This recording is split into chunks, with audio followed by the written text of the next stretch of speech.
అయితే గురూజీ జనరల్‌గానే జన్మలు అంటే ఇప్పుడు మన కడుపున ఒక బిడ్డ పుట్టాలి అంటే అది ఎట్లా వాళ్ళు అక్కడ చెప్తారా? ఈ జన్మ తీసుకోవాలి అంటే ఏమైనా ఉంటుందా? దాని వెనక రహస్యం ఉంటుందా? ఇప్పుడు 6 నెలల వరకు తల్లికి గర్భం పెరుగుతుంది. హుహు. పిండం పెరుగుతూ ఉంటుంది. తల్లికి ఏ అనుభూతి ఉండదు. కడుపు మాత్రం పెరుగుతూ ఉంటుంది. హ్మ్. 6వ నెల అంతములు ప్రాంతంలో జీవుడు హ్మ్. రుణం తీర్చుకోవాలి, ఎవరికి ఏ రుణపడి ఉన్నాడో, హ్మ్. వాని కర్మలు ఏమున్నాయో హ్మ్. వాటికి అనుగుణమైనటువంటి జీవుడు ఆ కట్టెలోకి ప్రవేశిస్తాడు, ఆ పిండంలోకి. హ్మ్. అప్పుడు తల్లికి కదలికలు తెలుస్తాయి హ్మ్. 7వ నెల నుంచి. హ్మ్. ఓకే. అంటే ఆ రుణానుబంధ రూపేణ ఏ తల్లికి ఎవరు పుట్టాలా అనేది ఆ జీవుడు ఈ వీర్యకణము ద్వారా ఆ అండంలో ప్రవేశించి పిండమై ఉండి హ్మ్.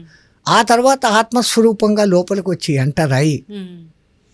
తాను అనుభవించాల్సిన కర్మాలు, తాను తీర్చాల్సిన రుణాలు తీర్చుకునేకి ఈ జన్మలోకి వస్తాడు. అంటే ఎవరు మన వంశంలో వాళ్ళే ఒకవేళ ఫాదర్ చనిపోతే ఫాదర్, తాత చనిపోతే తాత అలా పుడతారా? లేదంటే ఎవరైనానా? మగాడు మగాడుగానే పుట్టాలని లేదు, ఆడవాళ్ళు ఆడవాళ్ళగానే పుట్టాలని లేదు. ఆ!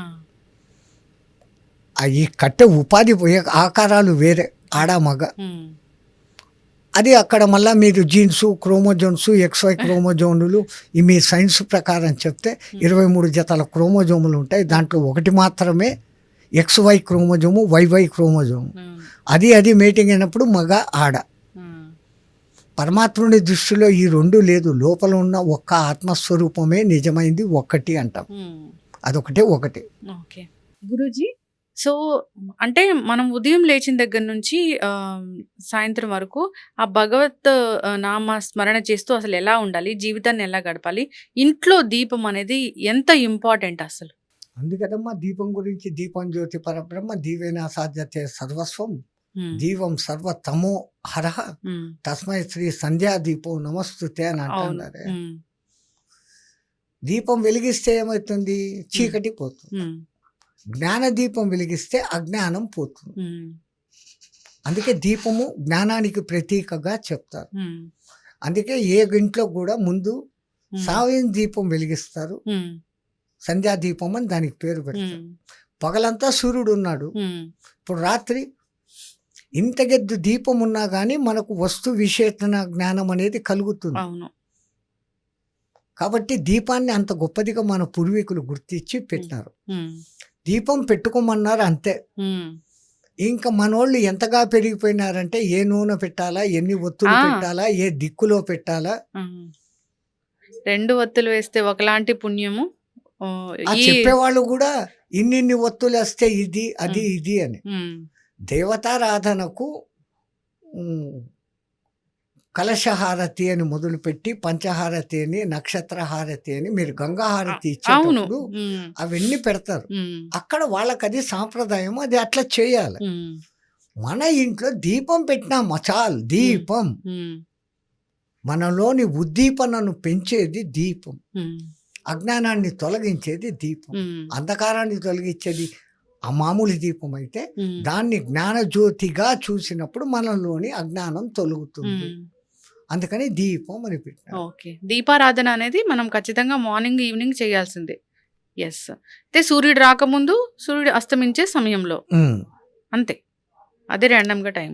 గురూజీ మన ఇంట్లో పూజా గదిలో చాలా రకాల ఫోటోలు పెడతాం గదా! భగవంతుడు ఒక్కడేనా అసలు? ఇష్ట దేవత అనేది ఒకటి ఉంటుంది. హ్మ్.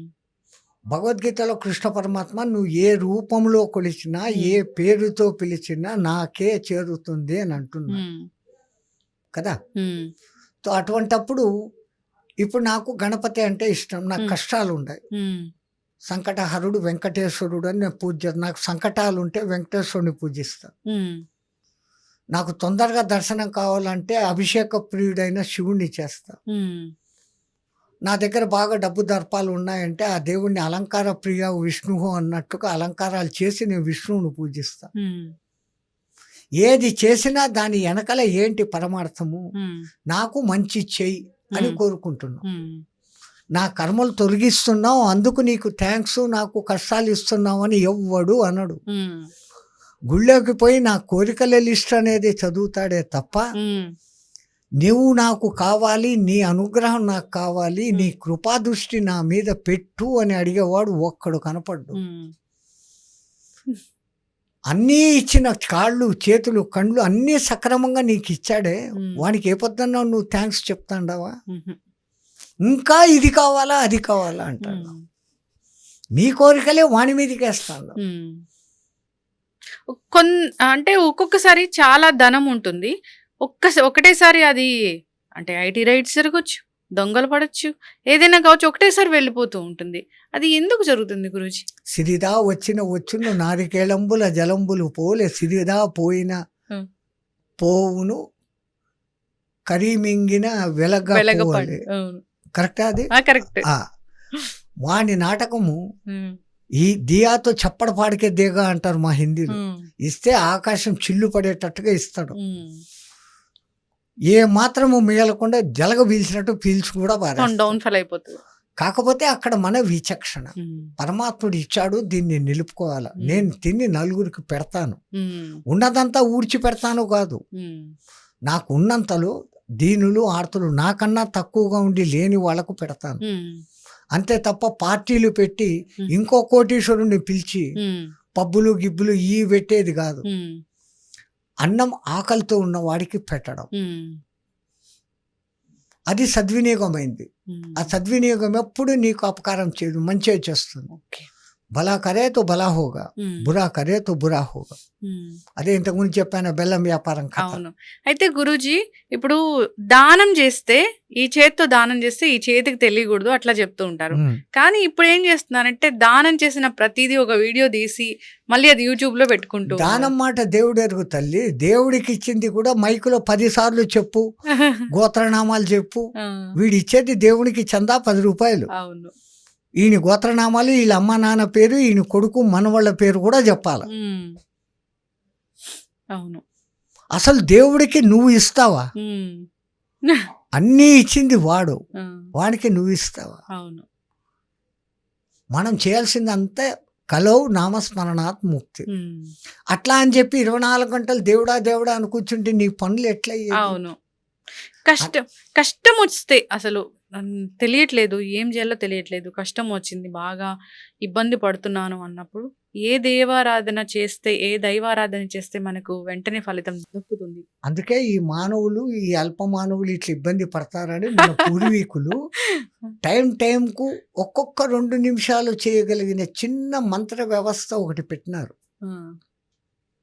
ప్రొద్దున్నే మీరు బెడ్ మీద పడుకున్నారు, ఇంకా కళ్ళు తెరిచారు, లేయలే, వెంటనే ఈ 2 చేతులు ఇట్లా నలుపుకొని కళ్ళ మీద పెట్టుకొని కరాగ్ర వసతే లక్ష్మి, కరమధ్యే సరస్వతి, కరమూలంచ పార్వతి, ప్రభాతే కరదర్శనం.